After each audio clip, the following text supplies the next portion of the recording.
Good afternoon, everyone. My name's Kevin Fuster and I'm the Director here of Royal Museums Greenwich. And if you've come expecting a session of the European court culture in Greenwich Palace 1500 to 1750, you're in the wrong place. Would you believe this today and tomorrow, we have a two-day conference here about the Queen's House in particular, which celebrated its 400th anniversary last year.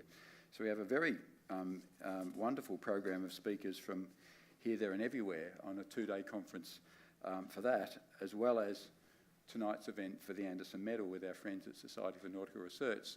So normally those of you who've been to this event before will know that we normally have our reception afterwards in the Queen's House, but I regret to say that the director has been gazumped and that conference, as it's about the Queen's House, got first rights.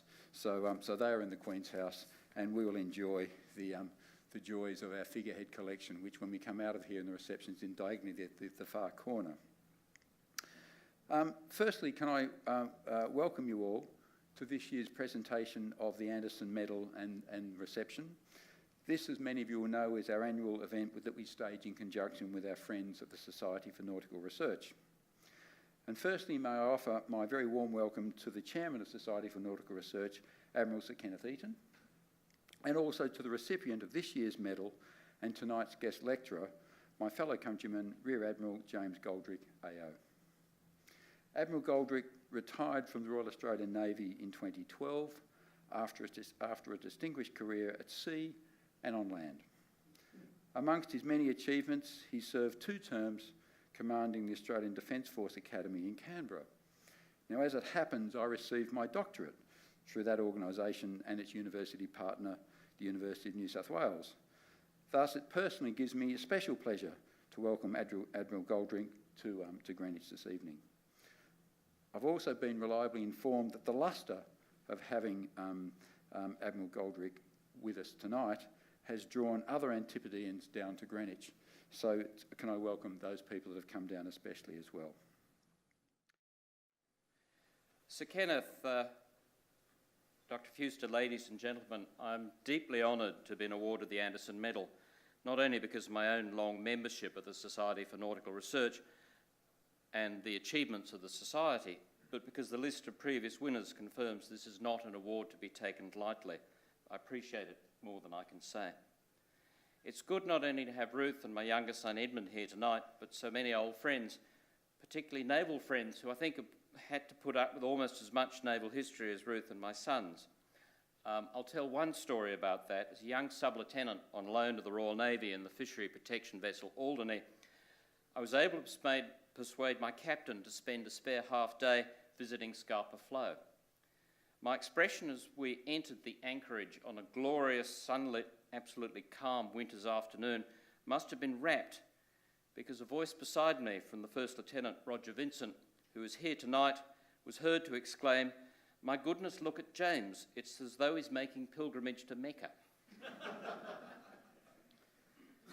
With so many friends and friends who are colleagues in both the Navy and historical studies, I think it only right to make 3 acknowledgements.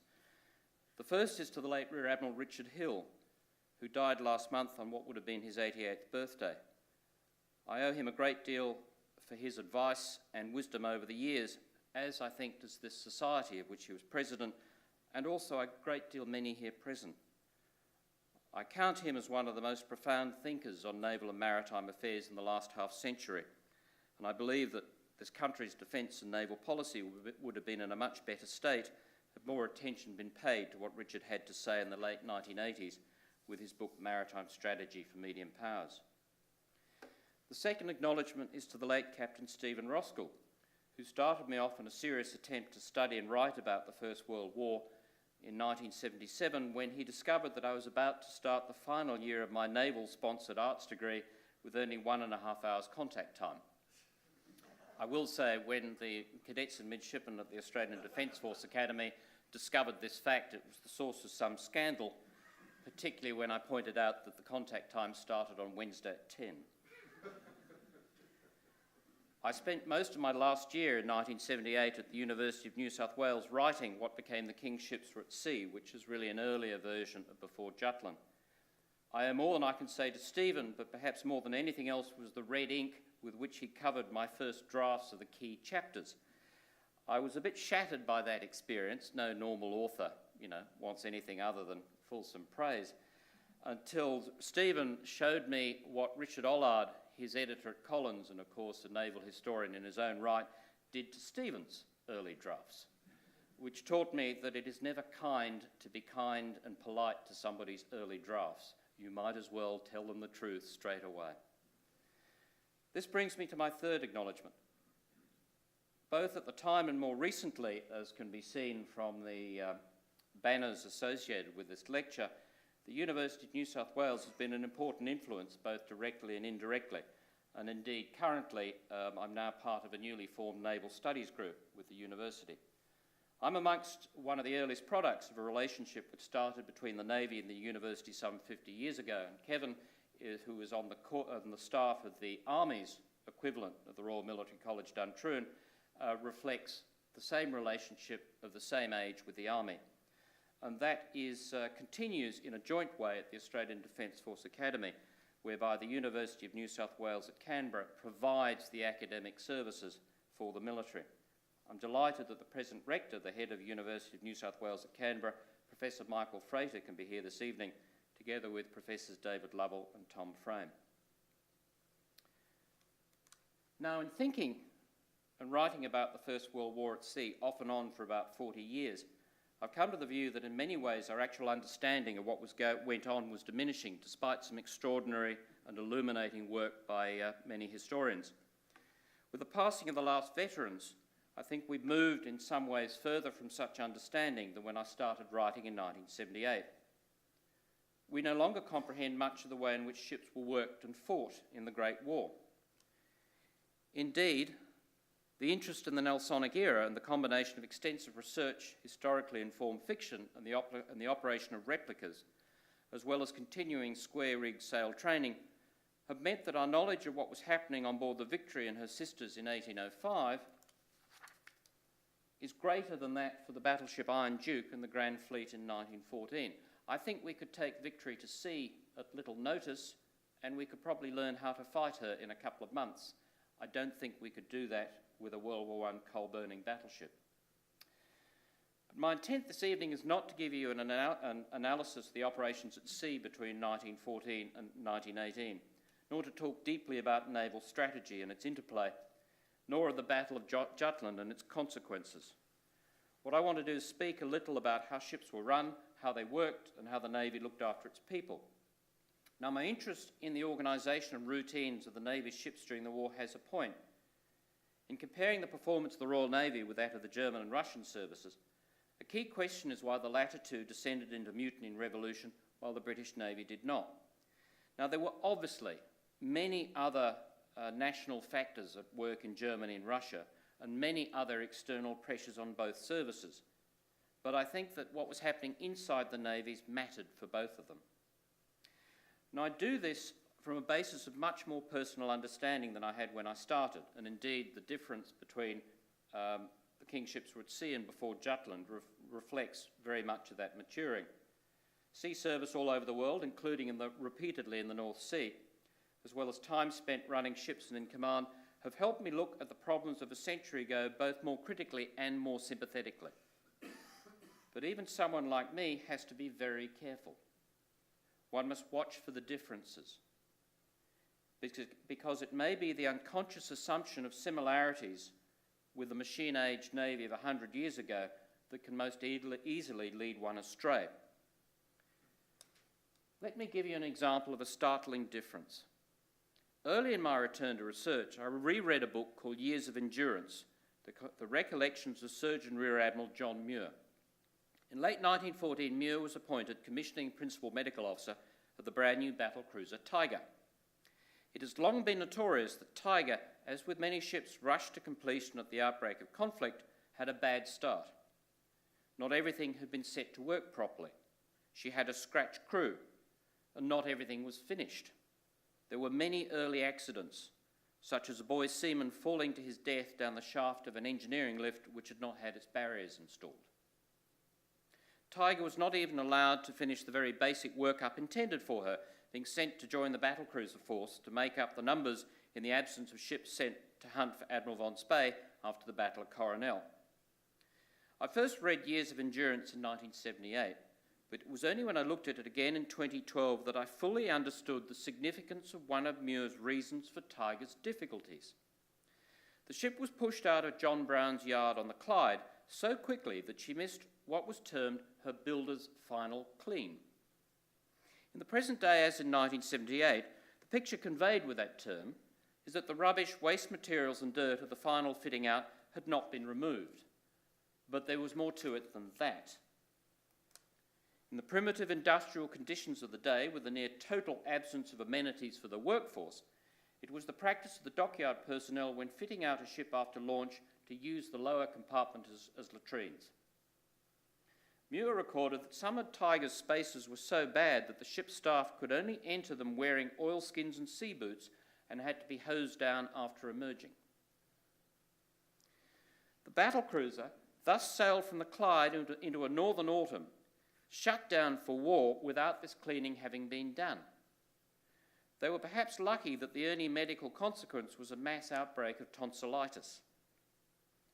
My point, I think one can paraphrase L.P. Hartley in The Go-Between, is that they do some things differently in the foreign country that is the past, and one must be alert to when this is the case. And it's the some things differently which brings me to what is perhaps my most unexpected, consistent theme across all the navies of the Great War, and it's the moving picture. I may have noticed this more because onboard entertainment changed fundamentally at least twice because of technological change during my own service, by dint first of videos and then DVDs and laptop computers. Both changes had very clear effects on social life within ships and messes, big and small. Quite profound changes. So let me give you a series of vignettes which say something about the impact of the cinema as well as the nature of the various navies. The first is the junior officer in a battleship of the German High Seas Fleet who heard his executive officer say on only the second day of the war, "We should get one of those cinematograph machines. I think we're going to need it." Then there is the reaction of Rear Admiral Richard Phillimore, the Royal Navy's liaison officer with the Tsar and the Russian High Command, after a weekend spent aboard a Russian battleship iced in Helsingfors harbour, now Helsinki, to the Saturday and Sunday night cinema performances. He remarked in his diary that the films were, and I quote, "very French,"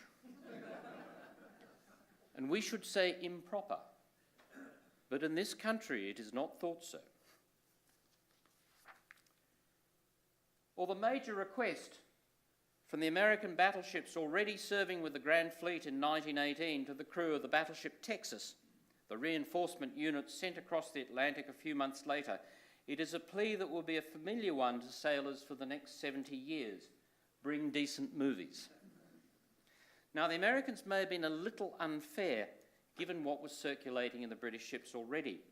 By 1918, and it's interesting that it's spelt with a K as often as it is with a C, the kinema was being shown every night in the big ships with officers getting their turn on Saturdays. Here's what the American journalist Lewis Freeman, surprisingly commissioned as a Lieutenant Royal Naval Volunteer Reserve to write articles about the Grand Fleet, has to say about the taste in films in 1918. I quote, "Charlie Chaplin appeared to be a 10-to-1 favourite over anyone else, both in the wardrooms and the lower decks, and the demand for films in which he figured was a good deal greater than the available supply. The sentimental Mary Pickford films were rather more popular than the men cared to show by their applause, but the harrowing, suffering mother and child subjects they would have none of." And I can confirm the Charlie Chaplin comment with another report from a light cruiser, which was running 3 Chaplin showings a week in harbour, which the captain noted that his crew revelled in, and in fact one gets the sense that was really making a big difference to the morale of the ship. And just to show you that the age of the selfie may have started earlier than we realise, Lewis Freeman goes on to say, and I quote, "A special treat was the picture of the King's recent visit to the Grand Fleet, which offered men and officers the exciting sport of finding themselves on various sectors of it. I strongly suspect that there were many immediate letters home to mum with instructions to watch the relevant newsreel show at the local cinema. Freeman concludes by remarking that, and I quote, "Travel films were in little demand, the reason for which was perhaps supplied by one of my coaling mates, who said that the only kind of travel movie that he was interested in was the woods of Scotland running north at 60 miles an hour past the window of his homebound train." It's easy for someone of my generation to relate to all of this. Our early cinema experiences in ships were not that dissimilar, even if, unlike the Grand Fleet battleships, the projector was not set up in the central engine room. And having been twice based at Rosyth, much as I like Scotland itself, I can appreciate the comment about the train south. So let me explore two other areas, engineering and the internal organisation of the ship's company, because engineering has its people aspects too. We think of the transition from coal to oil as being relatively straightforward. There is the impression that the high speeds required in action place too great a strain on the stokers labouring to feed the boiler furnaces. But it's not really that. And while we recognise that the hideous effort required to coal ship involved the entire ship's company for many hours on return to harbour at a time when officers and men were already tired, we can imagine something of the back-breaking physical labour, the all-pervading coal dust. By the way, you put Vaseline around your eyelids to ensure that you could actually clean the coal dust off, and the additional effort that was required to clean the ship, and last of all, the individual. And we can sympathise and understand with these sort of comments. This is a diary entry from the captain of an oil-burning destroyer leader a couple of weeks after the war had started. All this is true, but they're not the real problem. What made the change inevitable rather than highly desirable was the submarine threat. Before it became clear that the submarine was a true seagoing threat and that it could attack at any time and anywhere in the open sea, big ships could maintain relatively low speeds. The Grand Fleet itself pottered around at no more than 10 knots in the opening days of the war, and sometimes less than that. This not only reduced fuel consumption itself, it allowed something even more important. Coal bunkers were distributed around the ship, and the key need was to get the coal moved from the remote bunkers to those which had immediate access to the boiler rooms or to the stoke holes themselves. This was a completely manual process, and it became more and more difficult to get the coal out as the bunkers emptied. This was not just the stoker's job. A good many seamen were required at high speeds to assist with what is called trimming. This process could be managed until every bunker was completely emptied, if and only if the ships concerned remained at low speeds.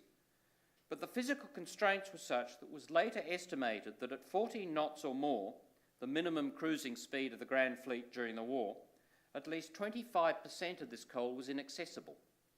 It could not be got out of the bunkers fast enough. For the battle cruisers, this problem seems to have started at 60% capacity, a serious restriction, and the reason why supplementary oil firing, which is spraying oil on top of the coal, became ever more important. One quite famous ship, the ex-Brazilian, ex-Turkish 7-turreted Agincourt, with her turrets named after days of the week, had bunkers that were so badly laid out that the only way she could keep up with the fleet after little more than a day was for all the void spaces in her double bottoms to be converted to additional oil tanks so she could effectively run on oil. Never buy an export model. Coal has another element. The importance of the 40 collieries, 31 of which were formally certified by the Admiralty, in that particular section of the South Wales coalfields cannot be understated.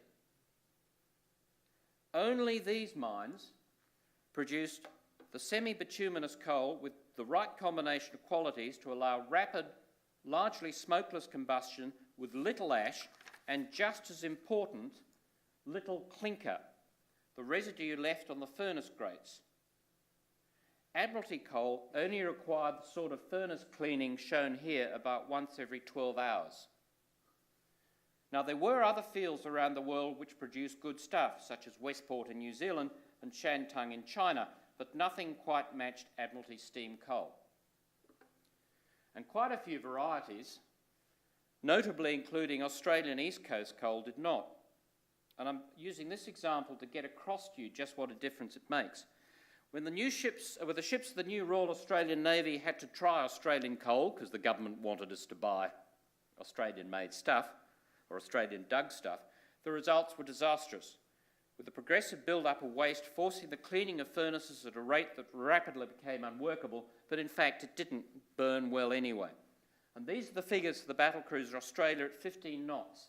She needs all her 31 boilers, heavily supplemented with oil, and a consumption rate of 16 tonnes an hour, and that's the maximum speed she could make. By comparison, Welsh Admiralty coal needed 15 boilers with no supplementation by oil and a consumption rate of only 10 tonnes.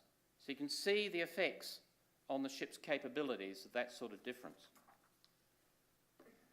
This brings me to the Germans. The evidence is circumstantial, but I believe that the Germans did their speed trials using Admiralty coal. They definitely had supplies of it for their light craft, when it was termed torpedo boat coal. But after the advent of the war, hardly surprising, the High Seas Fleet has to use Westphalian coal, which was not bad but not very good either. As a result, even though they had recorded speeds of 28 knots or so on trials, I assess that no German battlecruiser ever achieved more than a sustained speed of 24 knots on operations. And interestingly enough, they actually introduced supplementary oil firing after the war started in ships that hadn't got it. Now, the German archival record, which has actually been searched for me by the German military history section, is silent on this point. Their official history does admit that the speed of the battlecruisers was a disappointment, and it is recorded that it certainly was to their commander, Admiral Hipper. Now, given the politics of the German official histories in the 1920s and 30s, when they're a vehicle to help the revival of the German Navy and the breaking of the Versailles Treaty, I'm not entirely surprised that this matter is skated over. The admission that you proved your speed range by employing a source of fuel exclusively controlled by your most likely enemy might not look good in retrospect. But as far as I can work out, on every extended operation of the 1st Scouting Group, at least one of Hipper's battlecruisers had problems with coal, and generally all of them did. So, internal management. There were many key differences in the internal management of British ships from their German and Russian counterparts, and some were to prove critical.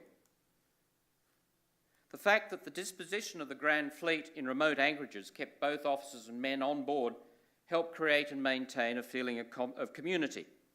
And this was one of the objections that more thoughtful commanders had to the transfer of the battle squadrons to Rosyth, since at Scapa, and I quote one battleship captain, "Men can't envy the officers their greater freedom in the way of visits and leave ashore." Significantly, where other Navy ships were in similar remote situations, and the Russian battleship Slava's deployments to the Gulf of Riga, where she was very much a key part of the Russian defences, one example, there was a similar sense of community, measured in Slava's case, and Raskolnikov records it, by the cold reception given to the Bolshevik delegates who visited the ship in the middle of 1917. Now, had the British fleet been operating from its home ports in the south, the situation might have been different. And from 1917 onwards, the Admiralty's increasing fears the potential subversion of its ratings more justified. Because despite strenuous efforts at control, the various naval barracks were nearly overwhelmed by the demands of accommodating numbers they had not been designed to manage. And my feeling is several people, quite large numbers of people, managed to lose themselves in the naval barracks for quite extended periods. It's difficult to prove, but the impression's there. An Australian sailor commented in June 1918 that he and his compatriots were so appalled by the quality of the barracks food that they were, and I quote from his diary, "compelled to buy our own meals when ashore. How these poor unfortunate British sailors survive is a query." And he was a literate man, but he's put two E's in query, deliberately. And notably, this was after pay and allowances had increased in the Royal Navy to the point where the Australian sailors had lost much of their previous relative advantage. There was definitely, with the Australians, as far as the British Navy was concerned, an oversexed, overfed, overpaid and over here feeling about the Australian sailors. Now, another key difference is that coaling was an all-hands evolution in the Royal Navy. It was not in either the German or Russian service, although to be fair, some officers did coal in both navies with their sailors, particularly in the small ships. And the nature of British operations meant that it usually happened more often.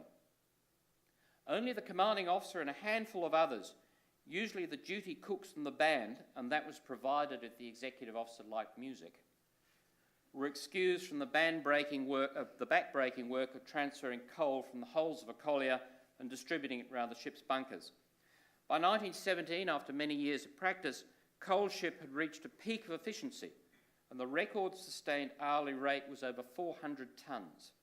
It had been less than 300 a decade earlier and little more than half that in 1898. And as far as I can figure, that means people in the actual collier are probably having to move about 1.5 tonnes to 2 tonnes each an hour. A temporary Freemasonry existed while coaling. And I'll just pause at this point. You'll note that a lot of these things say Australian War Memorial.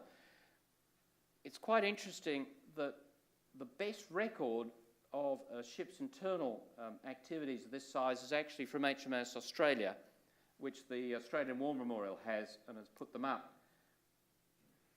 And this comprehensive picture is reflected in the American Navy in 1917 and 18 with the Grand Fleet, I think for the same reasons. The British didn't have to explain what was going on to their people, but there was this sense that there had to be a story told to explain what HMS Australia and other Australian ships were doing in the North Sea. So literally, there are official teams of photographers on board to take this back to Australia. So this is the Australia coaling. But officers and men worked side by side and spoke and sometimes shouted to each other with a disregard for rank that applied at no other time. Get out of the way, you blank blank, was worked in both directions. It was also an excuse for fancy dress. And again, to be fair, it was also an excuse for fancy dress for the lower deck in the German Navy. But there was a serious element at all times. A moment's inattention could result in death or injury. Coaling was a competitive evolution and viewed as a key indication of a ship's efficiency. An observer noted, and I quote, "Slow coaling is perhaps the commonest form of silent protest on the part of a dissatisfied crew, and a ship which maintains a steadily depressing curve of coaling is generally credited with being due for a general shake-up of personnel." For this reason, the total time taken and the hourly average were recorded and publicised throughout the fleet. Esprit de corps and early readiness for sea were not the only motivations. The earlier that the work was finished, the sooner that a ship's company could clean their ship and themselves and get some rest. Now again, this shows the Australia, and what you have is coaling on the starboard side and oiling on the port side. And the point is to note there's a lot more people on the coaling side. The ability of the oil-burning ships to fuel by simply getting the tanker alongside and connecting up the pipes and getting pumped over by machine was deeply envied. I might add that I believe that the absence of the binding power of the collective misery of coaling contributed to the increasing separation of lower deck and wardroom in the Royal Navy that was an element, although only one element, in the Invergordon Mutiny of 1931. It didn't matter during the Great War, I think, because the ship's companies of the oil burners could see on every return to harbour just how much better off than they were than their coal-burning opposite numbers. Before I look at some other elements of British organisation, I want to make a caveat. I am of the view that the real and quite frequent problems of collective indiscipline in the Royal Navy, particularly in the later years of the war. I increasingly have a sense that the disciplinary record that remains in the Admiralty series in the National Archives does not reflect the full story. That there may have been serious problems is apparent from individual officers' contemporary accounts. Although 1917 represented the peak of many offences, the recorded numbers were moderate in relation to the size of the Navy as a whole, and the nature of the charges did not suggest that there were endemic problems, except with alcohol. On the other hand, diaries from 1917 and 1918 indicate that there were more collective disturbances than are recorded in the Admiralty archives, even when it's clear that the incident concerned had been formally reported, including up to the Commander-in-Chief. Let me give you a few examples. This is the battlecruiser HMS Inflexible. In early 1917, the executive officer of the Inflexible was alarmed when his new commanding officer insisted on the ship's company turning to for work in the afternoon after coaling from the early hours, after a return to harbour. And he commented in his diary, "We shall be a nice discontented crowd, shouldn't mind going before the bust-up." When the same ship went into dock, but was at such short notice for sea that leave could not be allowed, some 48 ratings broke out of the ship. The executive officer had expected close to 100 to go. In September 1917, 12 sailors broke out from the destroyer Maenad alongside in Lerwick and went ashore to find a drink. They were recovered to the ship, but soon broke that confinement. Their revolt included firing the ship's forward gun, fortunately with only a blank charge, and rifling the wardroom wine store before they could be subdued. Now, having been to Lerwick and in the Alderney and so on, the geography and other evidence suggest to me that the gun had been aimed at the hotel, which is very near to the wharf, and at which the men had probably been refused service when they first went ashore. In January 1918, after 3 leading seamen of the cruiser Royalist had been punished for breaking their leave and 1 for gross insubordination, 2 of them led 9 others to break out of the ship, while 7 more sailors refused to return from leave. They all only came back after more than 3 days. It's likely that more would have gone had the captain not cleared lower deck and reminded the crew about the proper procedure for stating a complaint, because he'd realised there clearly was something to this. Such complaints were on this occasion made in good faith, and they were responded to in good faith, because Captain Matthew Best sacked his master-at-arms and one of the lieutenants. Interestingly, while Best comments about this decision, and in these and in other incidents the official response was as often to remove the officers who were viewed as having allowed such a situation to develop as to punish the men, he does write, "Goodness knows what the Admiralty will say." But interestingly, after he'd recorded that he'd also sent 4 men to detention, 9 to cells, and deprived 9 others of good conduct badges, he then said, "This is all without any publicity." Interestingly, a few weeks later, he notes, "Discharged 8 undesirables to barracks for new construction ships. Good riddance." One pities the officers of the new construction ships. There were other sources of trouble. Competitive general drills between the ships, which seemed to bear little or no relation to potential contingencies in action, were another source of resentment. Disparity in living conditions was another problem. Interestingly enough, more in the small ships than the big ships. In destroyers, the officers' ready access to hot water was bitterly resented, because I think destroyers, their facilities for the sailors were much worse than the battleships. Submarines, by comparison, were a fully shared misery at sea, but both officers and men could be highly critical of the quality of the accommodation available in their depot ships, although they were prepared to forgive a great deal, as one submariner has written, provided there was plenty of hot water. But there are other factors which kept the fleet going. Without the distractions of family and shore life so prevalent at Wilhelmshaven and Helsingfors, Grand Fleet officers had time available to organise, and I quote, "lectures, sing-songs and diversions of various sorts, all of them of the simple and popular variety." Now, the fact that officers led and even initiated many activities seems to have been a key difference from both the Germans and the Russians. Amateur dramatics, concerts and other things happened in the German and Russian ships, but it's the sailors organising them and the officers being aware they're happening, but much less directly involved. Amateur dramatics were particularly popular. By the way, I'm wondering whether that's the tall midshipman you saw earlier in the King's ships, in the King's film. Something recognised by the modification of the refrigerated meat ship Gurko to provide a fully equipped stage which ships could use for their productions. These provided an additional outlet in that they gave ship's companies some licence for satire against rival units. For instance, HMS Australia and HMS New Zealand couldn't stand each other.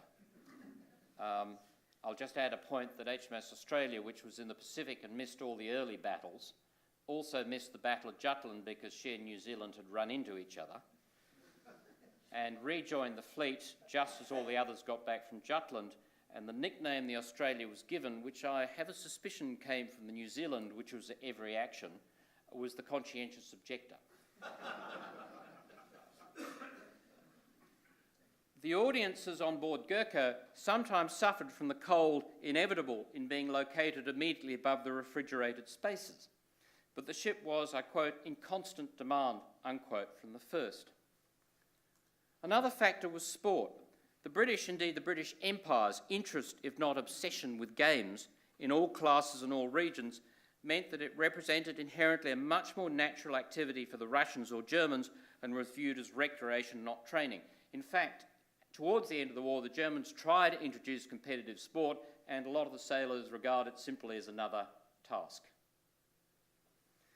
The Royal Navy had actually established formally a physical training branch in 1912, and to give you one instance, an important part of the development of junior officers included instruction and practice in soccer, i.e. real football, which was seen as more of a game of the lower deck than rugby. The problem in Scapa Flow was that there were too few football fields to meet the need. Rosyth was much better off, as shown by these slides. This is HMS Sydney's football team in 1918, and then an Australia and New Zealand do seem to have got together on one occasion. It's an Anzac team game, and that's how it was advertised, versus HMS Repulse at Rosyth in 1918. Significantly, boxing came to be an increasingly important sport in the Grand Fleet. I think, in fact, this is actually the US Navy versus the Royal Navy, this particular picture. The Admiralty entered 4 expert coaches into the Royal Naval Volunteer Reserve as Chief Petty Officers and dispatched them north in 1917 to each of the battleship squadron flagships. This was a shrewd move.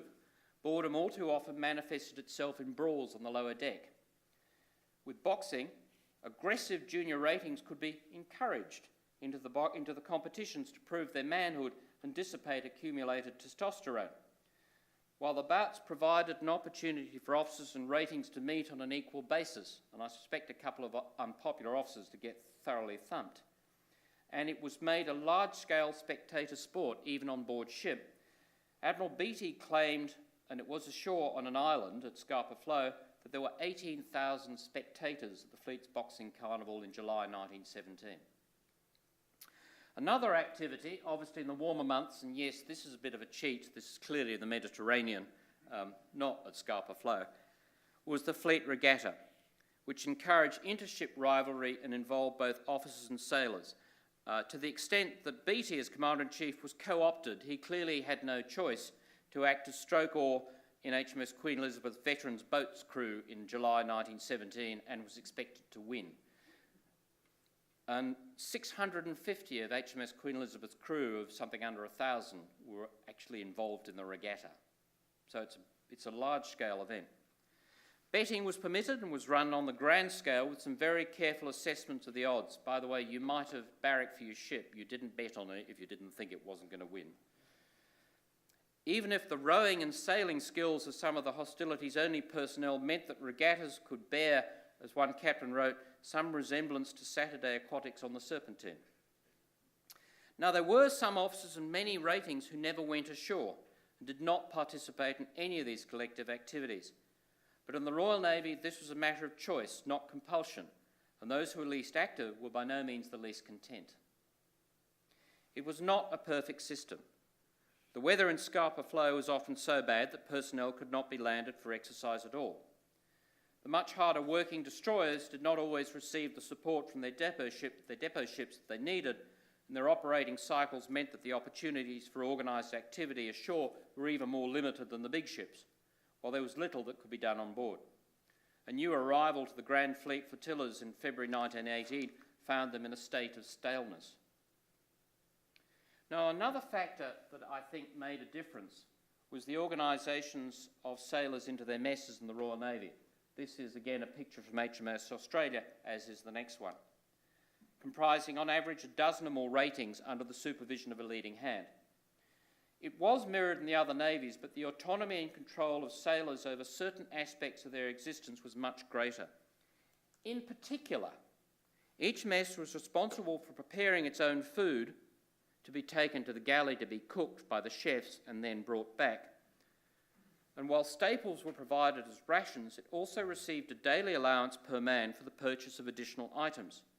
Now, this certainly required careful management, and members of a mess could find their pay docked if the collective had overindulged in extras in order to pay for the extras. And the system came under increasing strain during the war as prices rose.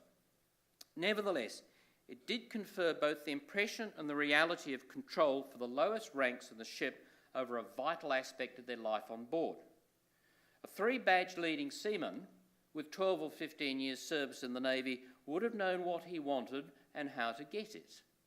And I suspect that the junior 18-year-old ordinary seaman who was cook of the mess for the day was made to understand exactly where he stood and what he was expected to produce. It's difficult to escape the suspicion that the well-run junior ratings messes in the British service usually fared better than the midshipmen in the gunroom, and sometimes, within the accepted limits of the cuisine, better than the wardrooms. I believe the senior ratings almost certainly fared better than the officers. And the very junior officers, the midshipmen, were often subject to embezzlement and fraud in their victualling, which they lacked the sophistication to identify. The British system for the provision and distribution of food was also extremely effective, even if it did come under the increasing strain I mentioned, particularly with growing shortages as the war progressed. This forced some reductions in the basic ration, although these were carefully applied, explained in detail and monitored anxiously. Rationing was extended to the officers and even to the Commander-in-Chief's mess, in the expectation, quote, that officers could conform generally to the allowances of bread, sugar, meat and potatoes.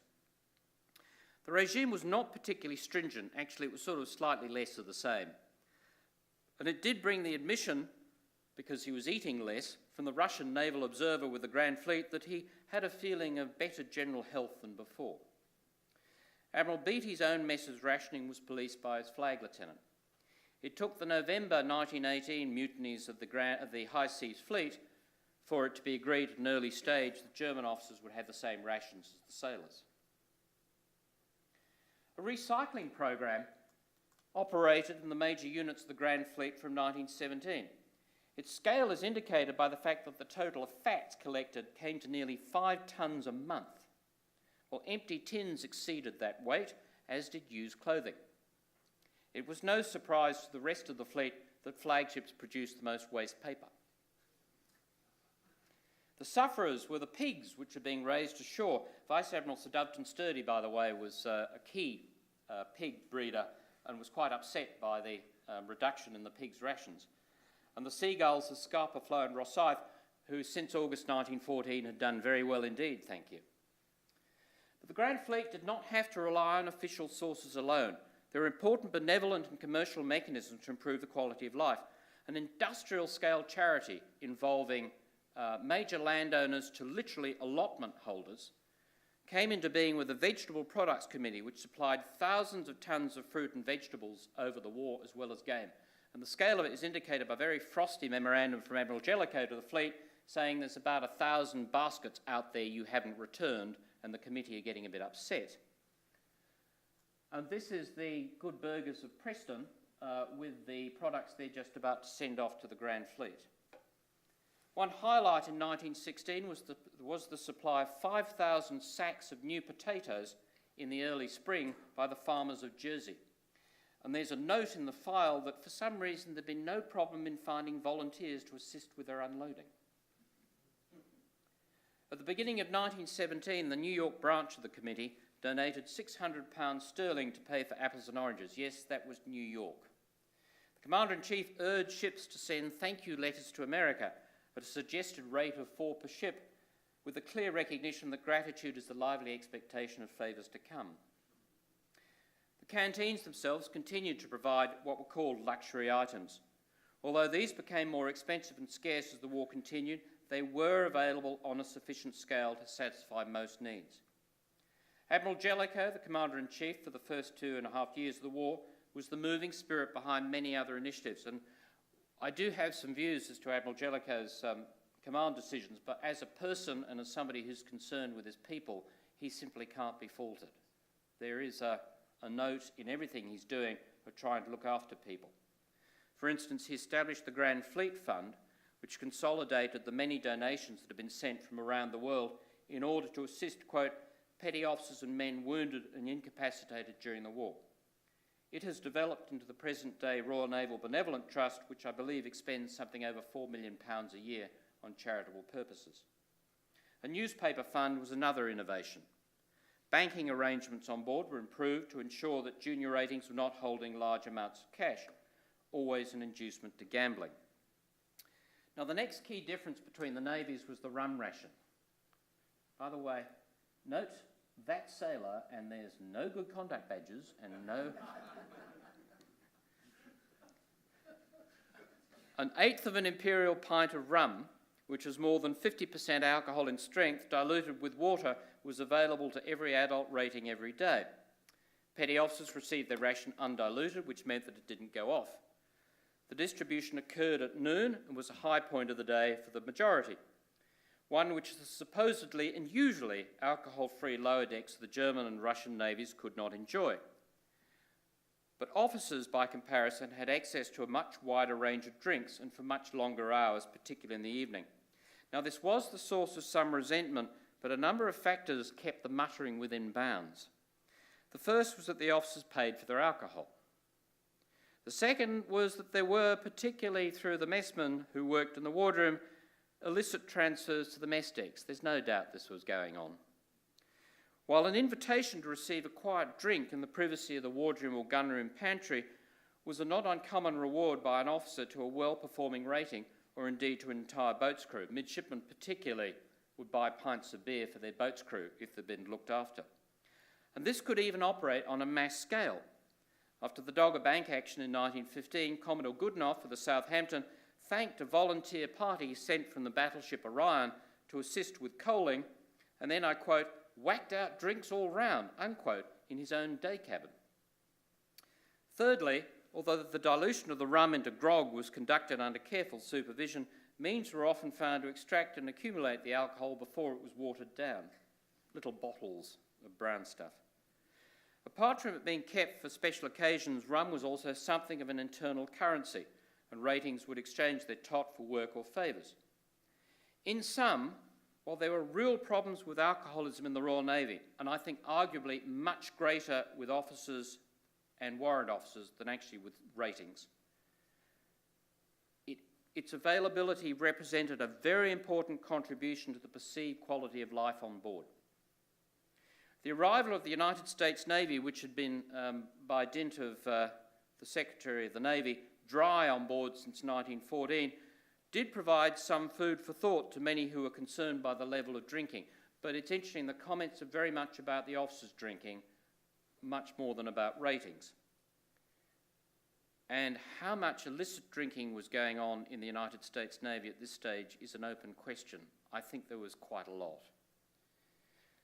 By comparison, alcohol in German units was usually available only to officers, and the officers do seem to have a very similar drinking life to those of the Royal Navy, but it was only allowed to sailors on special occasions such as Christmas.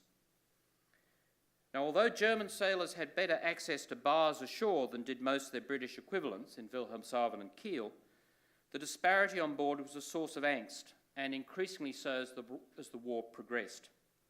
The Russians, in theory, did not allow their lower deck access to alcohol at all. Finally, the midshipman system. I think itself was a source of strength for the relationship between the wardroom and lower deck in the Royal Navy and for the life of the ship. The midshipmen, as sociable galley slaves, provided a source of innocent entertainment for both lower deck and wardroom.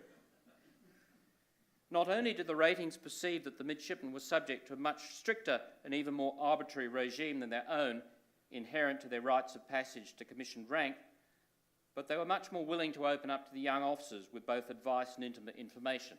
You'll get conversations between able seamen and leading seamen with midshipmen In the Army, it's a sergeant, sergeant major thing. In the Navy, because of the midshipman system, it was working at a lower level. By comparison, although they had what was in many ways a very effective training system, theoretically, and as you look at it, it's better than the British one, with a good mix of practice and theory, young German officers did all this out of sight of the lower deck and were effectively catapulted straight from their training ship to duties in the main fleet. And they seem to have been regarded by junior ratings as beings from another planet. While British midshipmen could abuse their command status, in general, Royal Navy junior officers displayed more tact with their sailors than their nearest equivalents in the German ships. And their situation, particularly for the British midshipmen, was often such they had to. If you were an inexperienced midshipman in a boat, you'd better be nice to your crew. The system had its failings. Many of the midshipmen were very young, since their accelerated graduation from Dartmouth sent them to sea at 16.